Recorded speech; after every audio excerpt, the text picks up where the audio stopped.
All right, everybody, Toronite is here, so give them all of your love for this run of the Spyro Reignited Trilogy, Year of the Dragon, any percent. It's all yours, Toronite.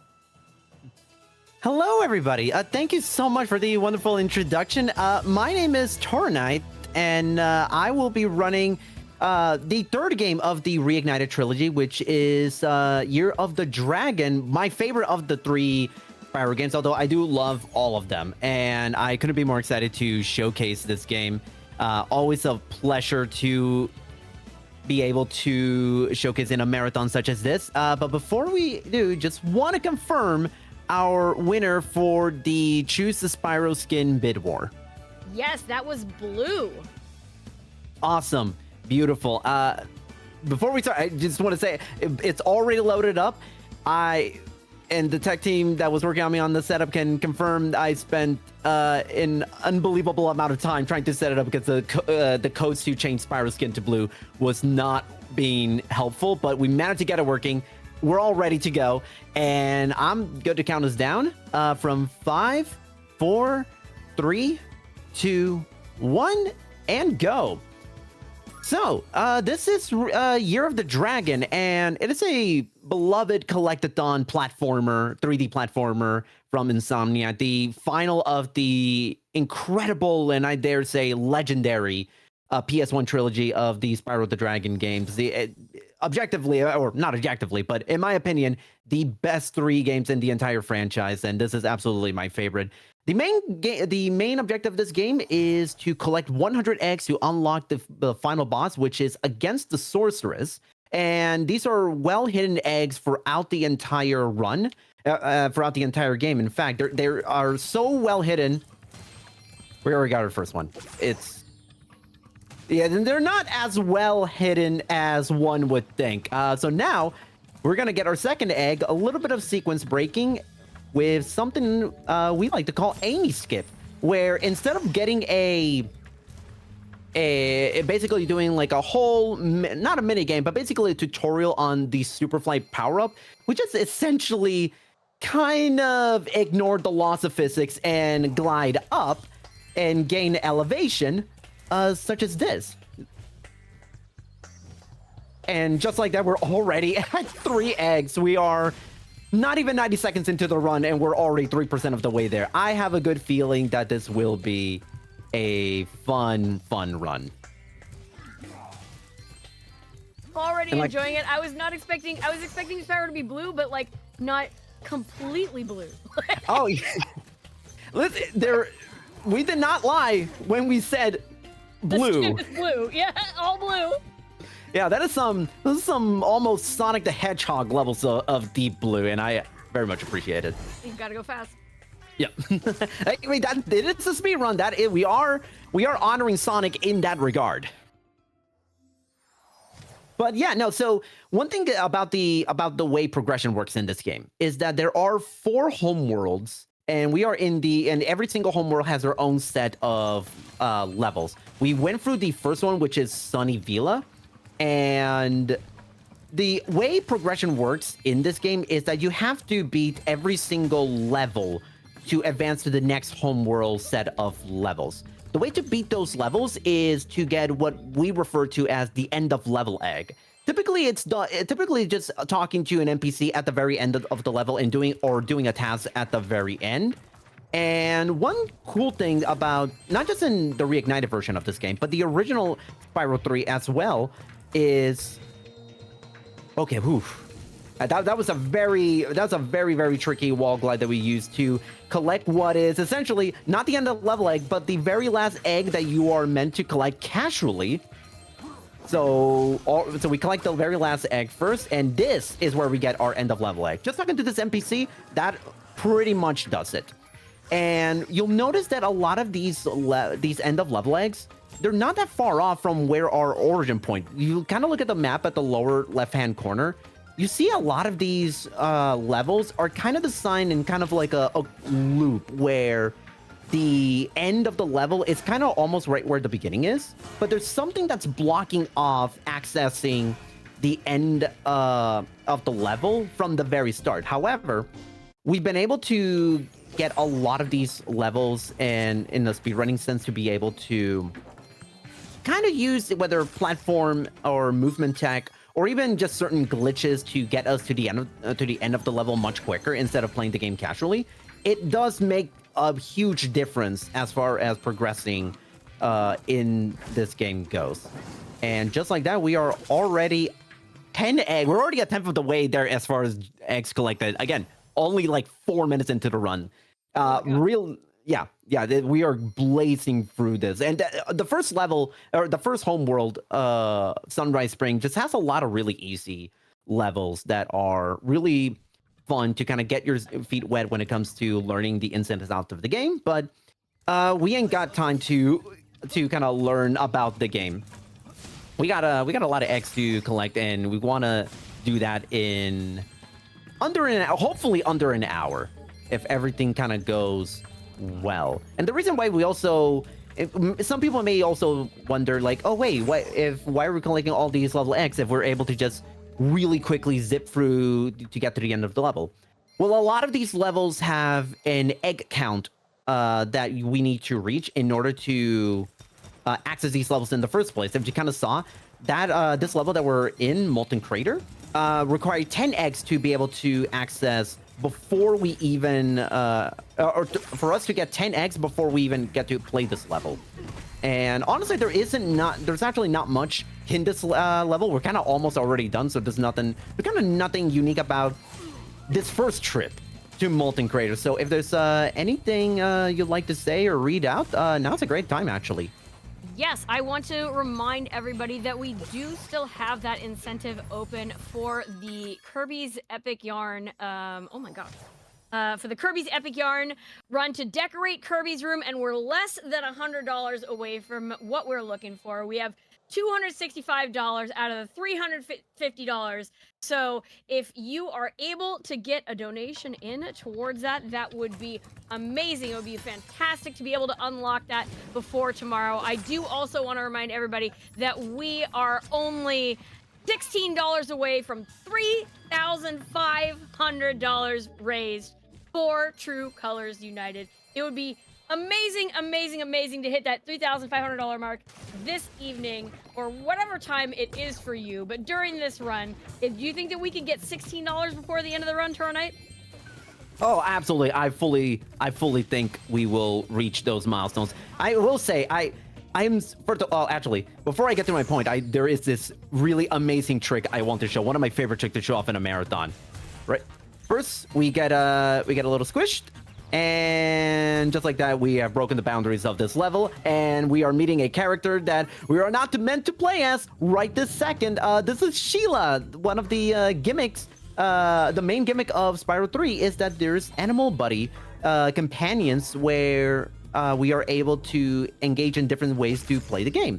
Sheila is more so vertical platforming. And I will explain a little bit more about the ins and outs of what that trick and kind of why we are playing as Sheila right now. But I do also want to say, like, I'm so grateful to not just be a part of this marathon, but for so many people to donate for choosing Spyro skin. I was astonished in a great way as to how much money people put into this bit, or it genuinely warmed my heart seeing so much money being put in and for such a wonderful cause. So I fully believe, and I hope I can keep that momentum going with this run.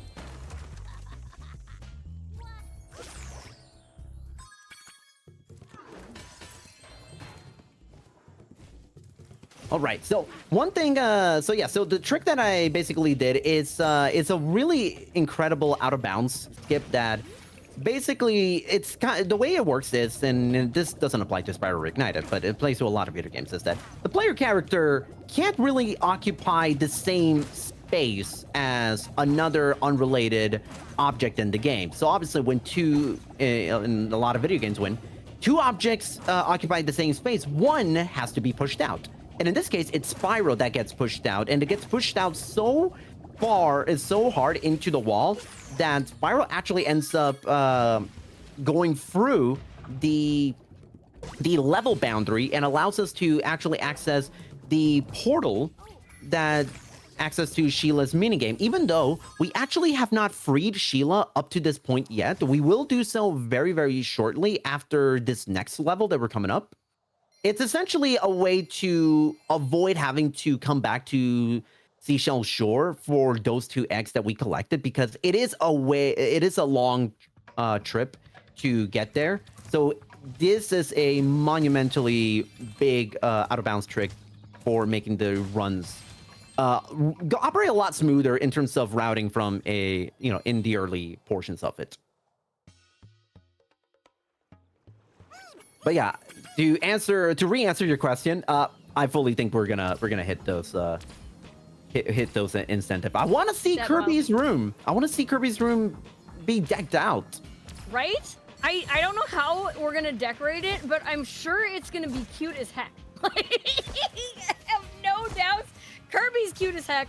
So decorating Kirby's room, probably also cute as heck.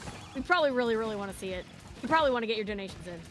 Oh, absolutely. Let's see if we can do it before we finish this time trial. Only 15 seconds before. So let's see if we can get those donations in 15 seconds.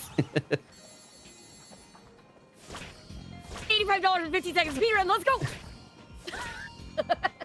But you know what? Okay, you know what? I missed that butterfly on purpose because I want to give everyone a chance to donate some extra dollars and a few extra seconds, you know? Donation in. But yeah, this is a Spyro staple, the speedway / flight levels, where we basically get a free flight and you go through and basically go through like 4 different sets of objects or obstacles that we want to try to beat within a certain time limit. There's 4 in general in this game, but oh, okay, that's really weird. That's interesting that it missed, but that's fine. We came back and we got Tater. By the way, I hope everyone pays attention to the different names of these dragon eggs. They are adorable, to say the least. They're cute. I'm watching them. Oh, trust me, they get even better as we go through this run. In fact, there's a couple in the mid to late game that are fan favorites, even going all the way back to the original Spyro 3. In fact, so much so that it is actually there's a category. I'm not going to spoil it. I will say it when we actually get to that egg. There is a category where it's literally just get to that one specific egg as soon as possible. You don't even, not even having to beat the game. Just get to that one specific egg because everyone loves it. Because everyone loves the egg. Oh my gosh. Now we have officially freed Sheila, and we can play, quote unquote, as Sheila for the first time, quote unquote. This is where we now start to see a lot of the vertical platforming that I was talking about. Grabbing all these gems. We haven't really talked a whole lot about gems, but basically they are our main currency, and they are our only way to free every single one of these characters that we are going to unlock throughout the run. There's 4 in general, but we actually only need to rescue the first 3 because, as I mentioned at the start, you need to beat every single level in a specific homeworld to get to the next one. When we get to the final homeworld, we actually don't have to clear every single level. By that point, the objective is get 100 eggs by any means necessary. Even if it means, unfortunately, not being able to free the that specific character for that homeworld. But don't worry, there is a happy ending, even though we don't free that character. There is a happy ending to it. But yeah, fine. They're fine. Yeah. Oh, trust me. When you see this character and you see what he's all about, trust me, he doesn't need us to break him out. I'll just say, does not need our help. So just like that, we've actually already completed every single level in Sunrise Spring. So we're actually going to be able to get to our the second level. It's incredible how we're already, 13 minutes into the run, and we're already a quarter of the way there. I feel pretty darn confident that I think this run is going to be just fine. But before we do, of course, it's not a PlayStation 1 platformer without a bit of a boss fight coming up. And now, we mentioned Sonic the Hedgehog earlier. This is not Sonic the Hedgehog, but boy, we got a little bit of not the prettiest Sonic OC, but you know what? We still take it. This is Buzz. As you kind of see, Buzz likes to kind of buzz around and just roll over. This fight is essentially, it's pretty simple. Push Buzz into the lava and have Sheila kind of take over and actually inflict damage. Now, the thing about Buzz is that the thing we have to be wary about is those spin cycles every time he gets hit. It takes about, like, I want to say, like, anywhere from, like, 10, 12 seconds, maybe as much as 15 seconds to be able to complete that. However, we have been able to discover ways to just kind of cut that cycle short by basically placing ourselves in a position where Buzz is not able to reach us. Although it is a little bit tricky, the movement is not 100% consistent, but of course not to toot my own horn, but I feel like I'm, the greatest runner of all time, bar none, by doing it, by beating this boss first try. Stay humble. Stay humble. Absolutely. Very, very humble. But yeah, no, this is actually one of the run enders, one of the first big run enders of the game, because it is, as you kind of notice, we didn't have their little dragonfly friend Sparks, who actually operates as both our gem collector and also our health. Gold Sparks is full health, meaning you can take 3 hits. Blue Sparks is 2 hits. Green Sparks is only 1, and no Sparks is next time you hit, it's game over. So we basically have no Sparks right now, which means 2 things. The next set, Spyro takes a temporary nap before the game reloads, and also we can't have gems in proximity come to us. We have to physically touch the gem.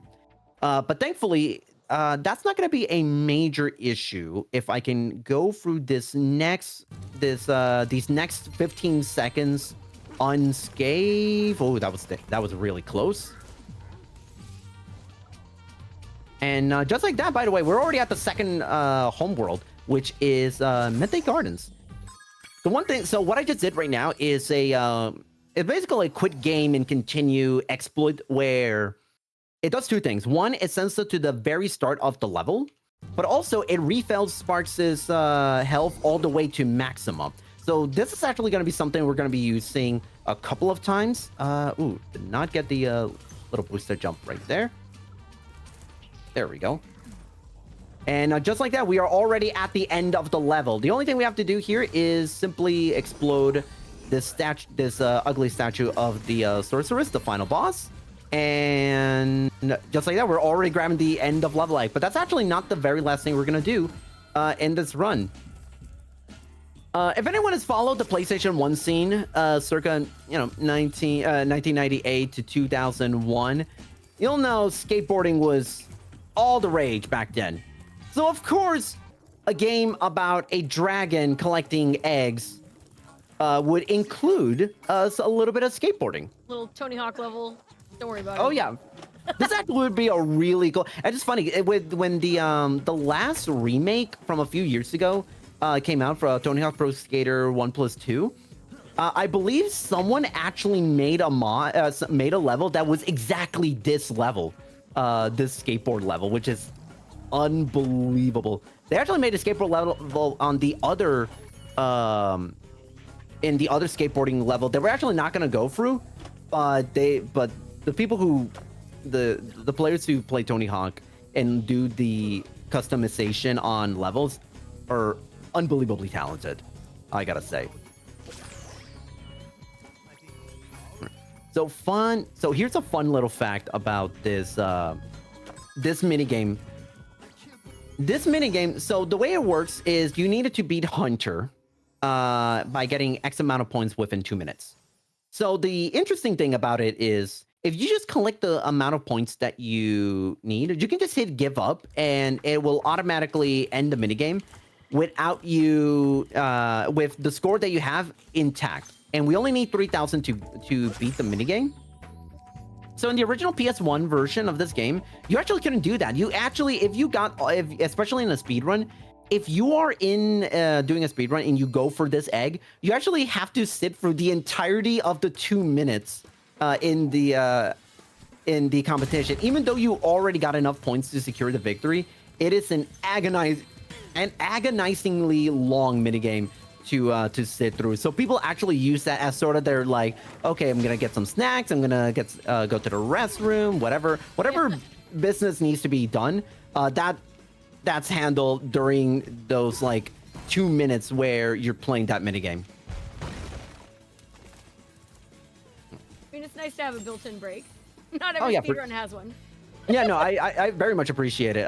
There was technically a unfortunate glitch in this game that soft locks you if I get to the if I menu like too quickly to get to the next homeworld, where it soft locks your controls entirely, and you have to sit through the entirety of the cutscenes, and loses you like about, well, RTA loses you about like anywhere from like 90 seconds to 2 minutes. Thankfully, on the PC version, we don't time things by RTA. We time things by a load remove time auto splitter that we have, and on the console version, we actually time things by in-game time, because the loading varies significantly based on the different console that you may have. But yeah, basically almost halfway done for the second set of levels in this game. Wow, that's actually incredible. That was a gold. I think that was a gold split, or at least close to a gold split on this Icy Peak. Icy Peak's one of those really interesting levels to showcase a lot of the tricks. As you kind of saw, there were a lot of like going on that little cannon to be able to access that egg Maynard, to what normally would require us to explode a different part of the level and access it to be able to go up a bunch of stairs and then go all the way up. But thankfully, we had just enough height to be able to access that egg and kind of skip for it pretty early. So yeah, so here comes Sergeant Bird. Are you ready for some lore on this level? I'm so ready. Okay, Sergeant Bird. You I don't know if you noticed, but there's a hummingbird, and Sergeant Bird trains a lot of these hummingbirds, especially in trying to prepare them for the sorceress. Now, the main objective of this level is, there's these. You see, the 5 hummingbirds are locked in cages, and I don't know if. Yeah, you won't be able to see them, but they are around this level, and this is actually, I would say, it is the biggest level out of all the animal companions, just because there's so much to do.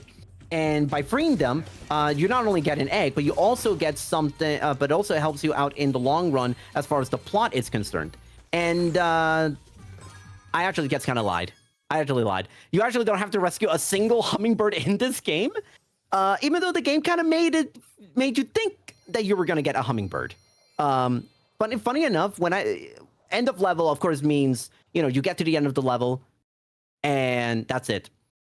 We haven't even, that was only half of the level that we explored. There's an entire second half of the level that we don't actually get to see in a speedrun, because I don't know why it was designed that way. Like, it was just, all you got to do is explore half the level and boom. That's it. All you gotta do is leave the level. You don't have to rescue a single one. Which I'm a little sad that we don't get to do it, but at least there are categories where we are forced to actually rescue them, like 149 eggs or 117%. For sure. But yeah, is that the top percentage on this? Yes, 117% is the top max percent of Spyro 3, which follows a very simple naming convention with the completionist categories in the trilogy. Spyro 1 has 120%, Spyro 2 has 100%, and Spyro 3 has 117%. See, makes total sense. Yes, you do. Accidentally quit game when I didn't mean to. I meant to exit the level. Forgot my thumbs. Oh, I almost quit the game again. We're fine. We're fine. This is a really funny time loss as a lot of runners do. So the main thing about Spooky Swamp is you actually have to quit the game first to save time. Oddly enough, because this is the one level of the game where the timer starts running, even though for like 3, 4, 5 seconds before you can even move. So we actually quit game and then continue to be able to minimize the amount of time loss we have. But the problem is the menu also keeps the option on the very last thing you select, and I forgot to move things to the exit level instead of quit game. But it's fine. We are 100% fine. Wait, did you enjoy me breaking the laws of physics and flying up when gliding would indicate that it's just a gentle flight to below? Let's just do that again. Come on. There we go. Yep. Simple as that. It's a updraft. Updraft. Pay no attention. Oh yeah, for sure, rock. for sure. That was an updraft. Oh yeah. There's a lot of updrafts in this game. Don't question it. It's fine. Okay, I will need some silence here. There we go. All right, perfect.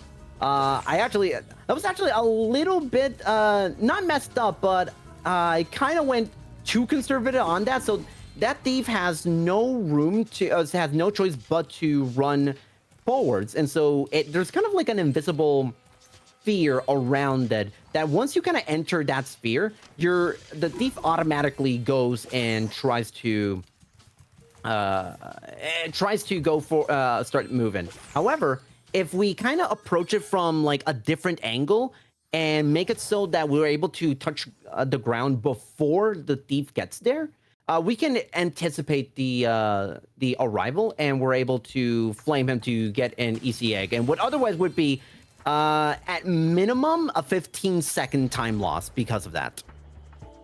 Shoutouts, by the way, shoutouts to Dylan J. Fox for basically pioneering that little updraft trick for that specific level, Bamboo Terrace.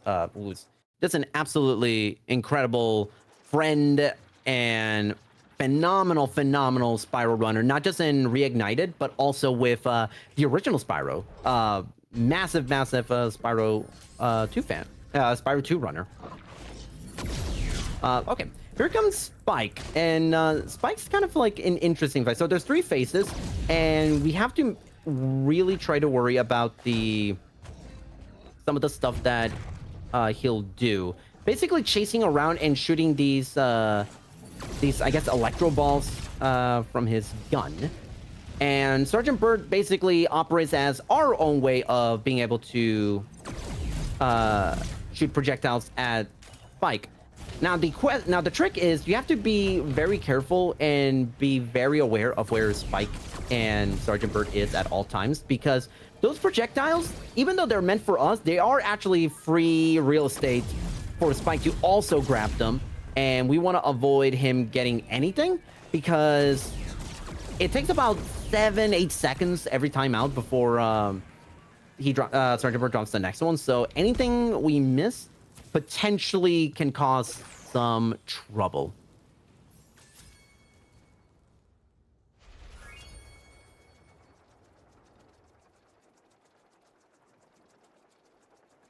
All right, so we're actually kind of now almost essentially halfway done through the level.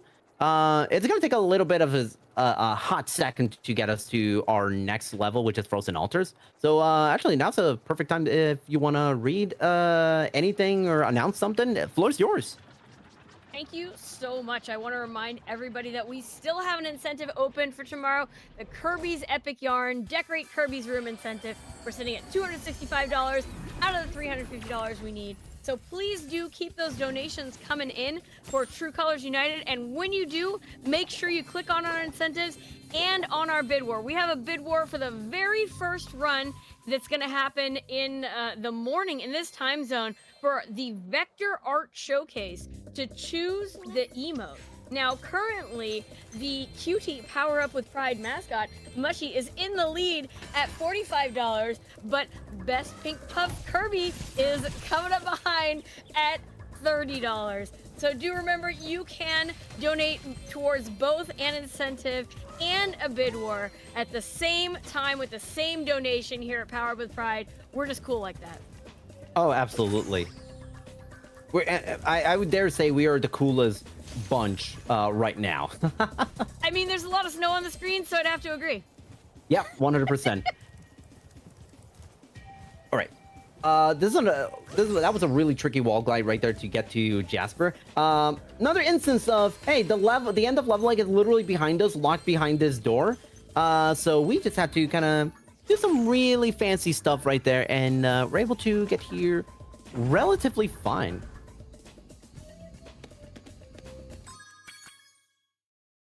All right, gonna do a slight detour from my, actually no, not on this level, but not on this next level, but the level following. Do a slight detour from my usual route, because I realized my egg count does not quite add up. So that, which is actually completely fine, because we actually have a lot of great, we don't have like a lot of great backup eggs, but there's one backup egg that I have. It can be potentially fast, and dare say it's one of the faster backup eggs in the entire run. And some people, including former world record holder Surf, shouts to Surf, who has basically been my mentor this entire time that I've been running this game for, over the span of, I want to say, by the way, that was Noodles. That's the mystery category egg. Noodles. Hope everyone said hi. Noodles. Everybody loves noodles. Absolutely. We have it. It's so obvious. We have a category literally called Noodles % that is literally just get to that one egg as soon as possible. That's the trick. You don't have to beat the game. You don't have to do anything on the back end of the game. Just get to Noodles and you automatically win. I dare say I think that's a very, very nice reward to a very nice objective to go through. All right, so here comes Sam Skip. Let's see if we can get this well-timed damage boost. Beautiful, first try.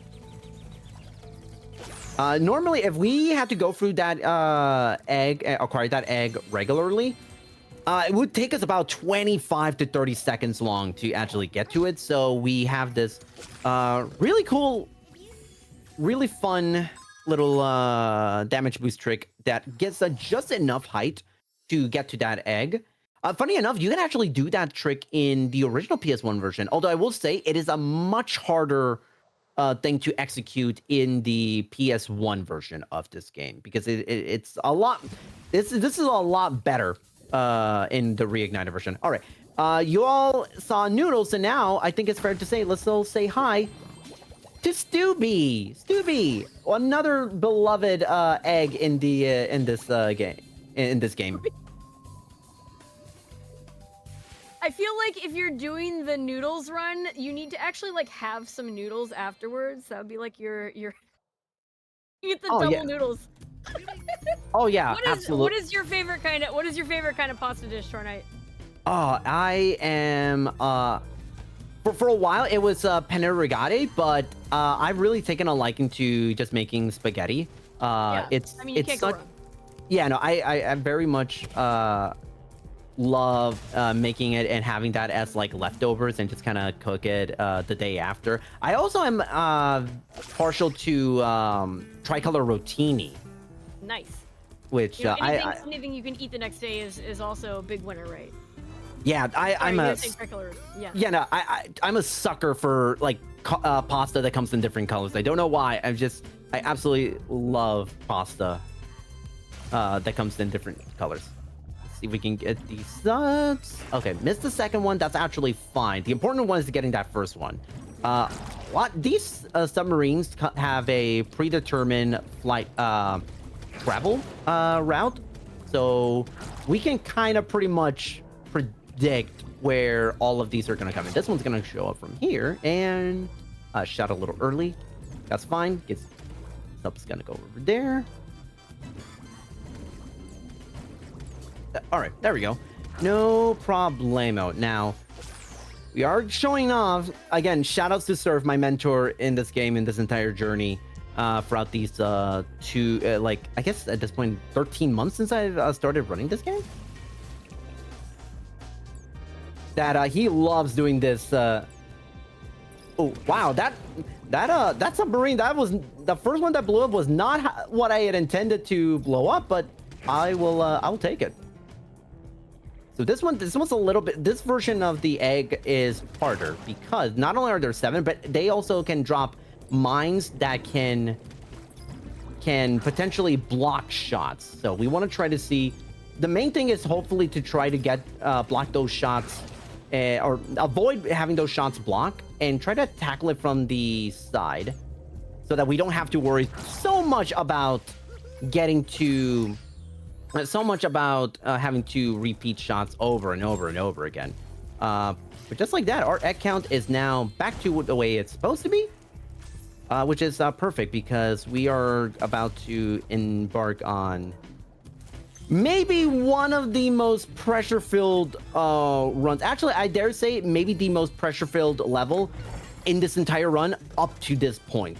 Charmed Ridge, or as some people like to call them, Cursed Ridge. You'll see why in a second, because it's one of those levels where any single mistake can potentially compound into an extremely long time loss. But before we do that, we're gonna say hi to a little whale that will swallow us because there's an egg in there. Don't ask why. And yeah, and we're gonna quit the game because this whale was not exactly programmed correctly entirely, and has a potential of soft locking the game depending on the position and even just straight up bad luck. It will eat you for real. Yeah, pretty much. Listen, I don't know if you noticed, but there were the eggs, there were the barnacle. Oh, but there were the little barnacle. There was, I think, a lantern in there as well. So yeah, not a lot of great stuff in there. I'll tell you what. All right, Will's been having a hard time finding a decent meal, you know, eating lambs, things like that. That's true. There is not, yeah. If you kind of look at the entirety of the level, there is not a lot of stuff to eat there, so I can't blame the whale too much. Okay, there we go. Yeah, this is one of the first things that can potentially go wrong, is trying to get that really precise wall glide. And the thing that makes it hard is the fact that it's not easy to be able to know where does the hitbox kind of just extend and where does it stop. It's not easy to do. So sometimes you see even top level runners kind of struggle with it and even take like a second try just to be able to hit it. So let's see if I can hope people are a basketball fan, because that was a boom 3 for 3 like Steph Curry or Caitlin Clark. No problemo right there. We needed to actually get that first one at the bare minimum, because that will allow us to access the end of level egg much faster. But before we do enough little detour to get to the get these Jack and the Beanstalk inspired eggs. I don't know if you, for anyone that didn't pay close attention to Jack's design, why don't you play real close attention to what he looks like. So some of the fashion choices he I assume he himself has decided to select. He has a necklace. He has a giant gold necklace with his name written on it. I don't know about that one, Jack. I don't think that works. I don't think it's you. In case you were wondering, yeah. In case you were wondering who it was, just check the necklace. Just, you know. Yeah, that's fair. This is very helpful. I guess in a sense it saves words, but you know, I mean, I don't know why anyone would want to try and save themselves the trouble just saying the name Jack when they're introducing themselves. That's just me. Yeah, I mean, maybe they're at a convention or something. Maybe they're planning. And I guess a gold necklace is maybe better than a than a what should we call it? It's better than a name tag. It's flashier for sure. Right? Draws the Right. eye. That's how you reel them in, and then you're just like, have you heard about timeshares? I'm just saying the necklace is not for me. That's all I will say. It's just not It's for for me. Jack. It's got Jack's name on it. That you know what? You know what? You got me there. You got me there for sure. All right, so I've actually not been paying attention to our gem count, but our gem count is actually really, really good. We needed 1,000 and we are at 1,001, so we're actually over gemmed by 7 gems. So in the entirety of the run, we need to grab only 2,300 gems. The gems that we collected we're now at 2,007 collectively. The final 300 is for a check for 2 eggs that we'll get throughout the at the very end of the game. We don't have to worry at all about keeping track of gems because from this point onwards, we're gonna get so many gems naturally. It actually would be shocking if you're not by the point you need the 300 gems. You'd be shocked if you don't have anything under 400 gems. So it is going to be smooth sailing. So. Speaking of smooth sailing, the next thing that we're about to do is actually not smooth sailing. And, oh, come on. There we go. I don't know why the game did not want me to talk to Bartholomew, but that's fine. Okay. I'm actually going to dedicate this level to explaining the next thing that happens after this level, because it is, without a doubt, one of the singularly most pressure-filled things to execute in all of Spyro speedrunning, in my opinion. Rocket storage.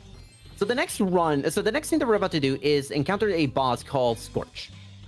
Scorch is a giant, and I mean giant monster bat.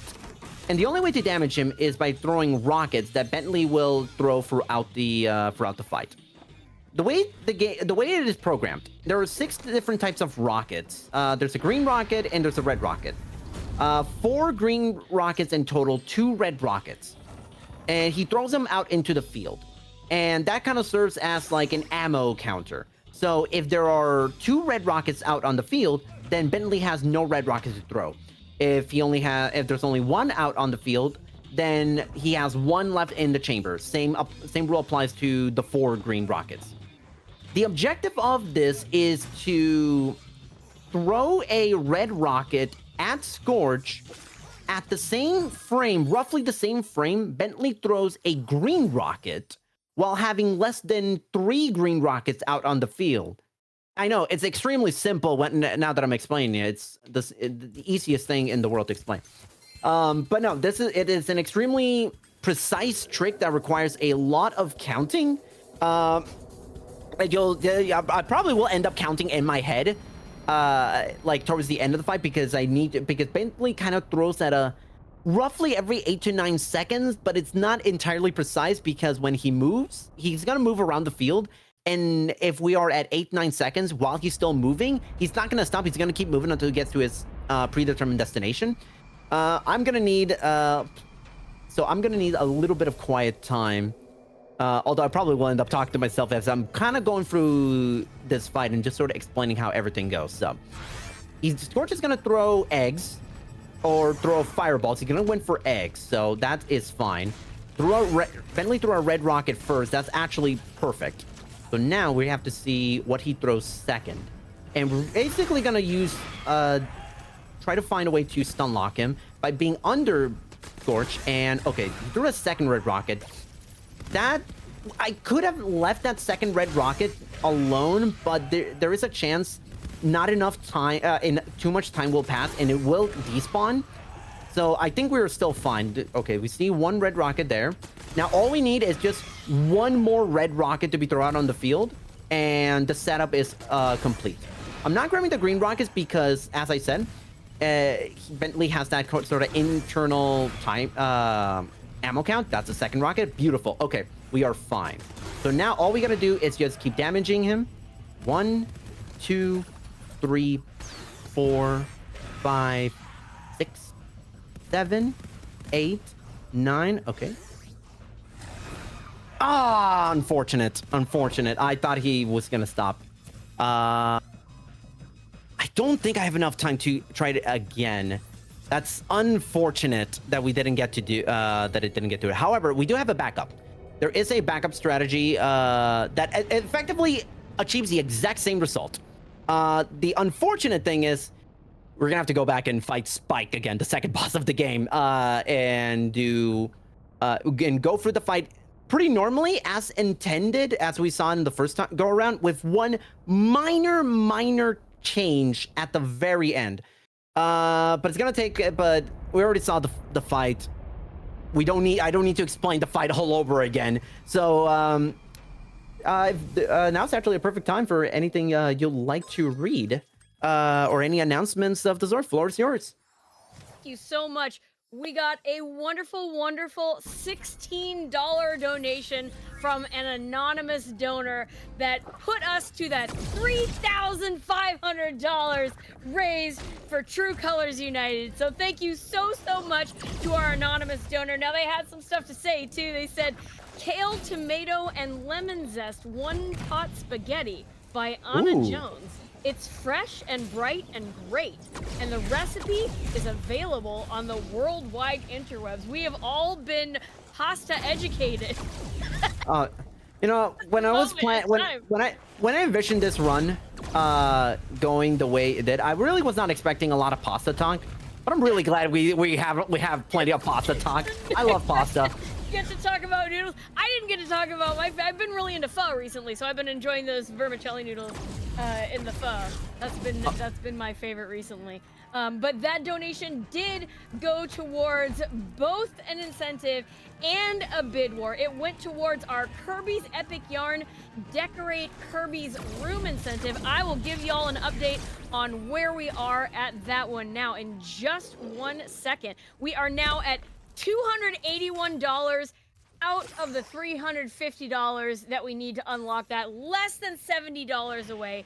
Thank you so much. It also went towards our bid war that we have open for the very first run when we come back from the break in the morning in this time zone. We're gonna have a vector art showcase, and it went towards choosing the emote, and it did go towards our Cutie Power Up with Pride mascot, Mushy, increasing their lead. They are now up at $61. Best Pink Puff Kirby is in second place at $30. It's definitely not too late to snipe that if you want to get a donation in for True Colors United. Awesome, and thank you everyone who donated for this wonderful cause. $3,500 is no small feat. I am so happy to be a part of this, and I'm so glad that everyone has been putting so much donations for this. It's honestly it warms my heart seeing the money pour in for these wonderful causes. Right, happy Pride, everyone. Absolutely happy Pride. I'm really, and I'm exceptionally proud as especially because this is actually my very first Pride month as an openly out by mail, and I'm really happy to kind of be able to be a part of this absolutely wonderful community. Hey, good for you. Congratulations. Thank you. All right, so for anyone that was paying attention to the boss fight, to the Spike refight, you may have noticed that I actually purposefully held back on that final shot because we had to wait until another rock gets dropped, because we're about to do this. Spyro can now shoot purple rocks as his new ammo for about 2 seconds, and now it's over. it's done. We're done. It's literally for that one specific egg. Had the green rocket storage work correctly, it'd be the exact same thing, except it'd be the green rocket. And yeah, if you fail the rocket storage, then we have purple rock, which is it does lose us like, I believe load remove can lose us as much as like 90 seconds RTA, maybe a little over 2 minutes. But at the very least, it gets us to our destination, which is getting that plane thief, which allows us access to get to the superfly power up that was right next to us, which then lets us get to the slide egg at the end of level egg, and 2 more eggs that we got coming up. It's literally only for this level, by the way. The reason being is because oh, excuse me. The reason being is there is there's a money bags check, the big bear that has been imprisoning all these different animal companions. There is a check where you have to pay 1,000 gems to access the majority of the level, and we don't have 1,000 gems. So instead, we have this exploit, this little ammunition storage glitch, whether it's the rocket storage or the purple rock, to be able to get that egg, which then teleports us kind of towards the end of close to the end of the level, and just get 5 free eggs with little to no trouble. All right, so oh boy, here comes. Rocket storage is very, very difficult and really pressure filled, and this is the second most pressure filled trick in the run. Torch jump. All right, we'll take a third try. Just like that, we're already at the end of the level. We beat the level. We have automatically beaten the level. So torch jump, there's a tiny hitbox that allows us to get on top of that torch and jump to the end of the level, but it takes an incredibly precise, like perfect hover little mini glide. And I am really hoping that everything goes smoothly with this next egg, because this has a chance to crash the game. So we're 2 down. It's the middle portion of this egg that has the chance to crash the game. Fun fact, we had this crash when I showcased this game at GDQ last month. What a great time for that game-breaking glitch to occur. I feel like the game knows, you know. I've lost PB paces because of that game break. It's not even exclusive to this specific egg. There are a couple of moments in the late game where the game just decides to crash for no reason. And I'm not talking about the Bandicoot variety.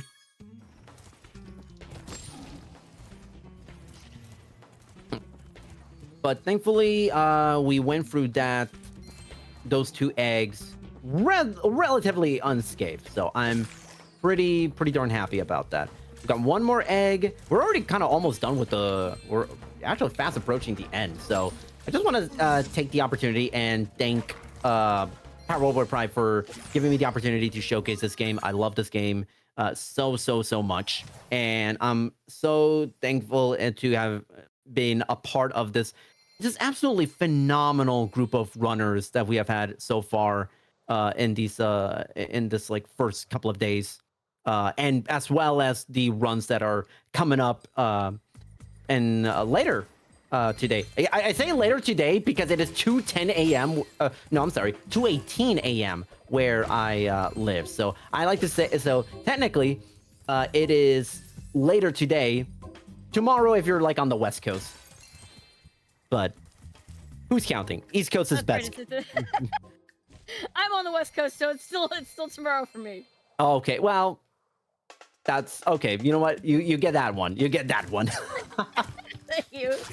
All right, let's see if we can get this one.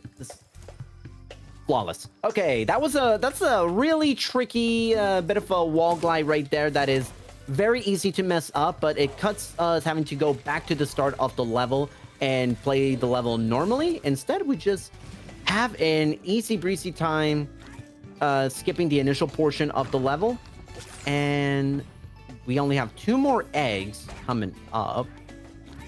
This is a really tough bit of portion of the level with all these different enemies, but okay, came out of it unscathed. That's not something that can be said for every speedrunner, because this is a really difficult level to go through damageless. So I'm actually really thankful for that, because we only have one more new level to explore, and we want to try to have as much health as possible for one specific trick that does require a damage boost to execute and get 2 eggs. I don't know, technically a total of 3, relatively quickly. Not much in this, by the way. There's not much in this little section. There's like another 20-25 seconds left before we're done with this. So any quick things you want to say? Now's the time. Oh my gosh. Well, I do want to say that True Colors United implements innovative solutions to youth homelessness that focus on unique experiences of LGBTQ plus young people. LGBTQ plus youth are 120% more likely to face homelessness than their peers, while Black youth are 83% and Latino youth are 33% more likely. True Colors United is guided by 2 core beliefs. Those who have experienced an issue firsthand hold the keys to the solution, and improving outcomes for the most impacted communities benefits everyone. If you can afford to donate, please consider doing so. It's a really fantastic cause we're here raising funds for this, the very last run of the evening, and tomorrow, the last day of Power Up with Pride. I mean, oh, beautiful. That defect is not an easy one to execute. So, perfect timing, by the way. Perfect timing with being able to with that read. Especially now we're going to our final, and I emphasize on this next word, new level, because we're actually going to be revisiting a couple of levels immediately after this one. Let's see if we can get through it unscathed. We are still relatively good on time as far as the estimate is concerned. So I'm not too concerned about being overestimate right this second. By the way, everyone who loved Sheila, say hi to Sheila. One last time, our final time that we got to play as Sheila. We hardly knew ye 50 minutes ago when we first played as Sheila. Not even 50 minutes, actually. Maybe closer to like 45 minutes ago, like 48 minutes ago. This one is actually kind of like an interesting variation of how to play Sheila, because as I mentioned, it requires Sheila's a character that does a lot of vertical platforming, but this one is more side by side 2D style platforming with a little bit of vertical gameplay. It kind of reminds me a little bit layout wise, like almost like if it was like a Mario level, with the way it's like done by the side, and you're kind of see like the entirety of Desert Ruins kind of like in the background. Really liking how like the level is laid out like this. We actually didn't even get to explore like one specific egg that is like really slow, but I love that minigame where you get to explore like the underwater portion of this level with like a really decked out manta ray of all things.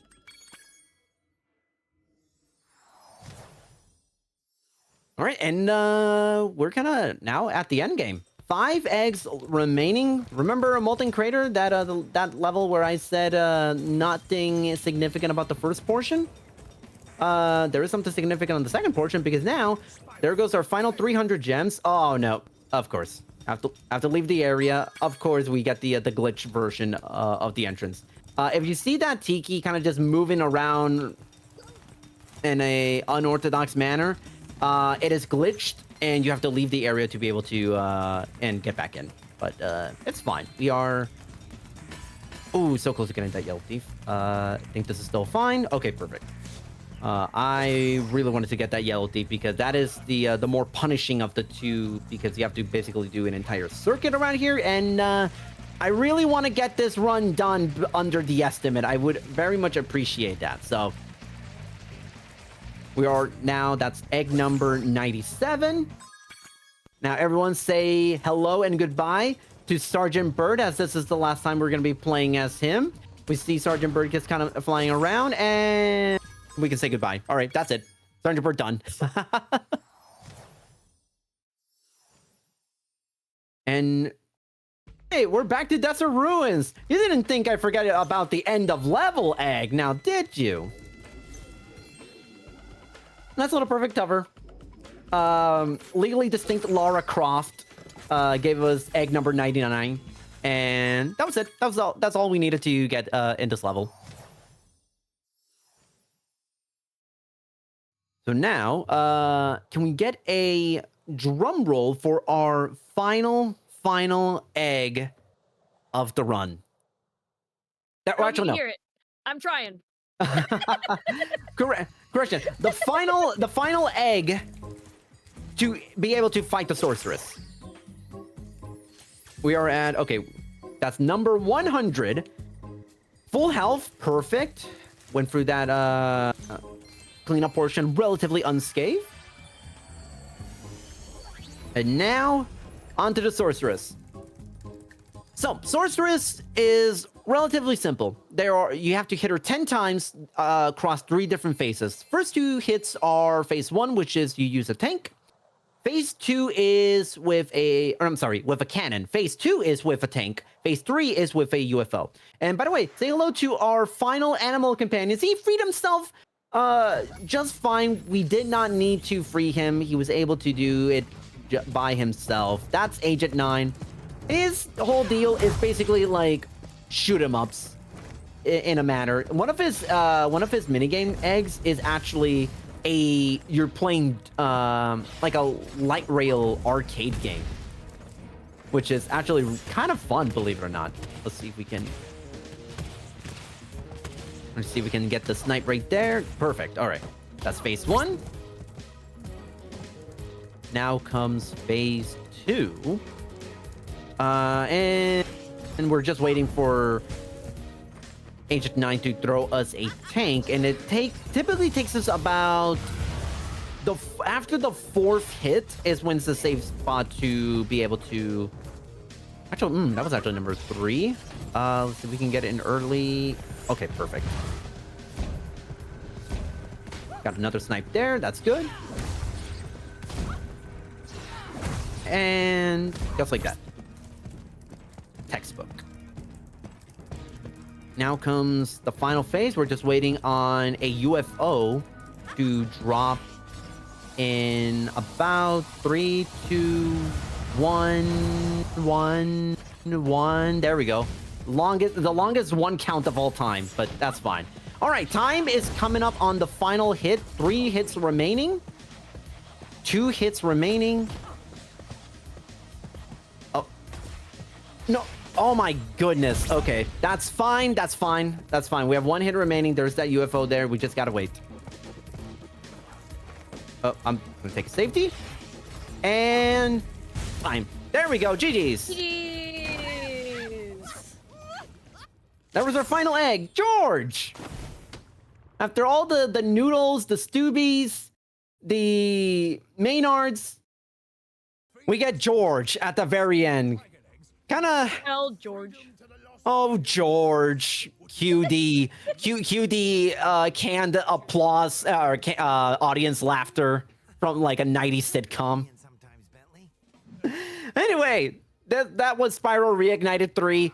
I absolutely love this game. I love the original trilogy, and Spyro 3 has always been the one that's been near and dear to my heart. I'm so happy to have been able to showcase this run. I know I've said it a couple of times, but this Spyro speedrunning is such a wonderful, wonderful community, and I'm so happy to be able to showcase this and be a part of something as wonderful as Power Up with Pride.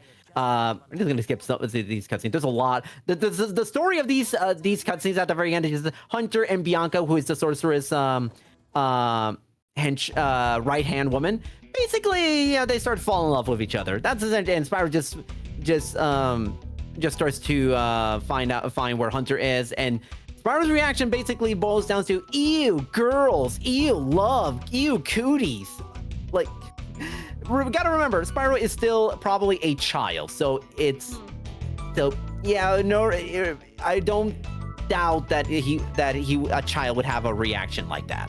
You know, I'm surprised there was a romance subplot in a Spyro game, but you know, it's fine. It's good. It's funny. The first hint you see at a romance subplot in Spyro 3 is first homeworld, one of the cutscenes, basically Bianca attacks Hunter, and Hunter's reaction is, you know, she's kind of cute when she's angry.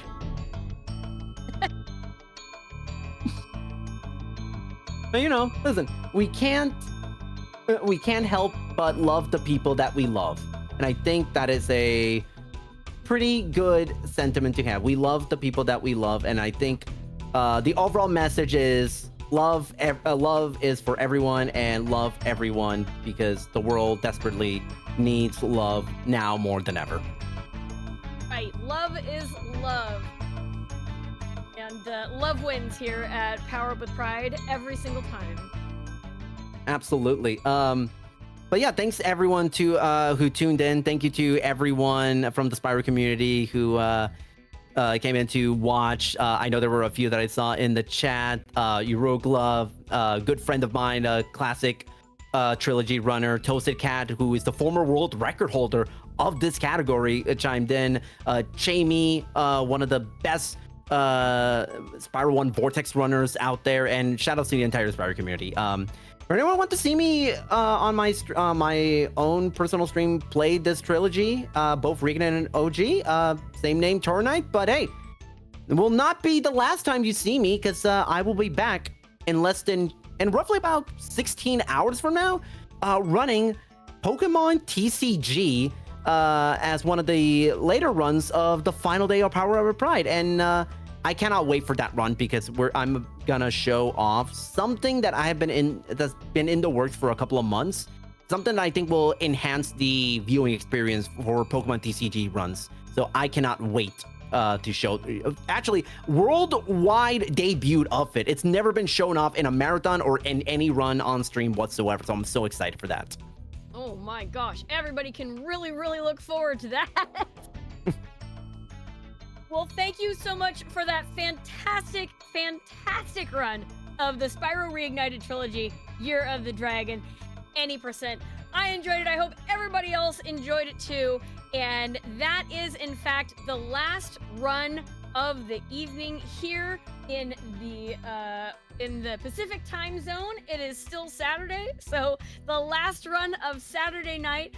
But I do hope that we'll see everybody back again after the break, because Power Up with Pride will be back at 6 a.m. Pacific, 9 a.m. Eastern with an art showcase. We still have that incentive open for that right now for what is going to be the cursor. I'm just gonna check in on that, because the incentive is gonna stay open all night long, or you know, whatever it is in your time zone. I say all night long is gonna stay open for another 5.5 hours until we're back. You know, the break isn't gonna be that long. So currently it's to choose the emote, and our Cutie Power Up with Pride mascot Mushy is in the lead at $61. Best Pink Puff Kirby is in second place. So you have 5.5 hours to snipe the heck out of that, friends. Now don't go anywhere. We're gonna have a very short break, and then we're gonna be raiding somebody. So please stick around for the raid. We're just gonna take a very, very short break.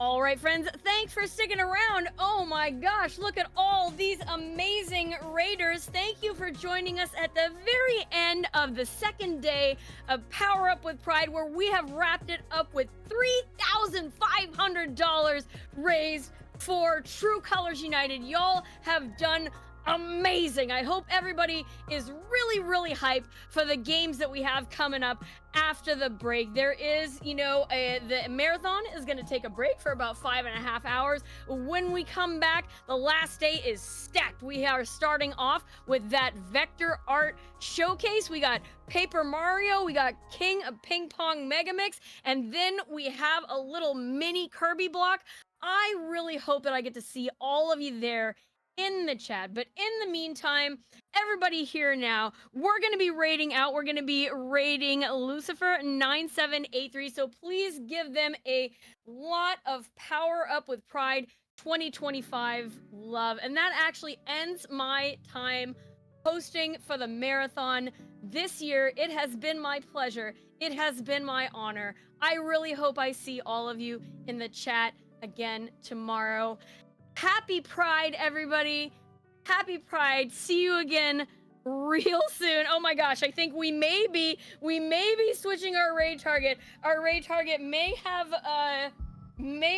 gone offline. Bear with us. The raid is happening live. Live, and right now we are choosing raid targets. Let's go. Sometimes you gotta do things on the fly when it's a marathon, and that's what we're doing right now. Give us just a moment. Please do stick around for the raid.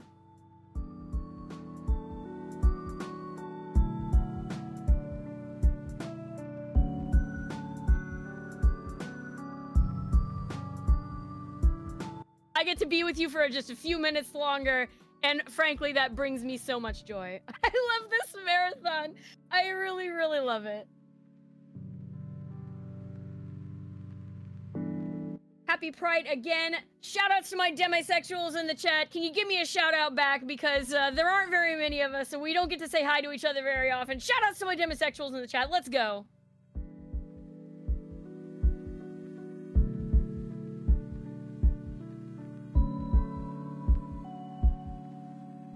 Everybody, if you want to drop your gender of choice and your sexuality of choice in the chat, I would love to see a big ol' spam of that. That would be lovely. Speaking of spam, I love musubi. Let's go. There was a lot of pasta talk earlier, and somebody dropped an amazing recipe. I actually have a favorite pasta recipe that is a lemon, garlic, spinach chicken pasta.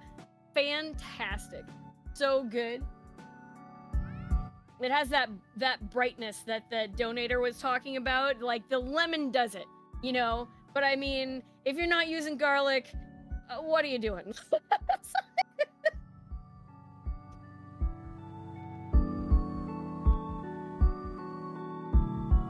Heck yeah.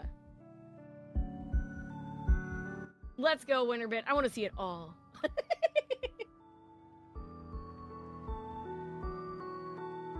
Raiders, talk to me about your gender. Talk to me about your, tell me.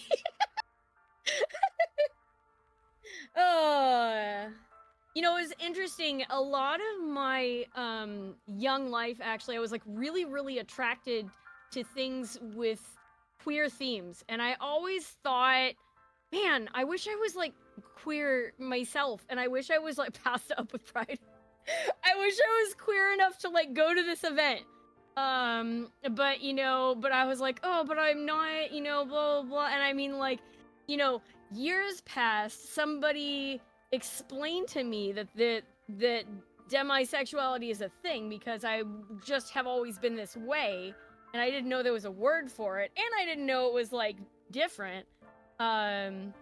And sometimes, it takes some time to find out that you're bi, and so it's been a journey, and I think that for a lot of people, their gender identity and their sexuality is an ongoing journey, and I think that it's really important to kind of be okay with that, with the fact that people can discover things about them, and it can take them some time. There are all kinds of things that can keep people from knowing everything about themselves, whether it's where they live, or the people around them, or the access they have to any kind of educational tools, or people in their area, how supportive they are. So I think especially it's very, very good to keep an open mind, about your friends. If they tell you after you've known them for a very long time that their gender is not something that you are familiar with their gender having been before, or their sexuality or anything like that, that maybe it just took them a while to figure it out. And that's okay. Yeah.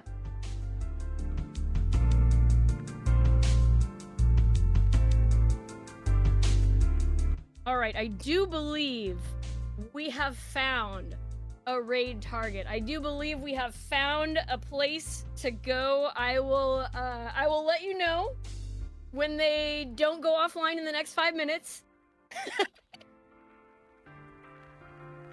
I'll let you know, my friends. In the meantime, yeah, I hope Pasta Up with Pride carries on to tomorrow. I hope everybody keeps talking about their favorite noodles. And this place I really like that actually does really, really good, that does like really, really good hot pot. I just saw that they do like a garlic noodle, and I gotta get in there.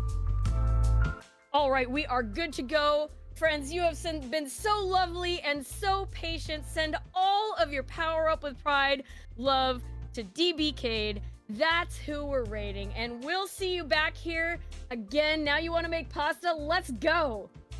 Let's go. I'm going to be having pizza after this. Be gay, eat pizza. That's what I have to say. And give lots of love to DBK'd. All right?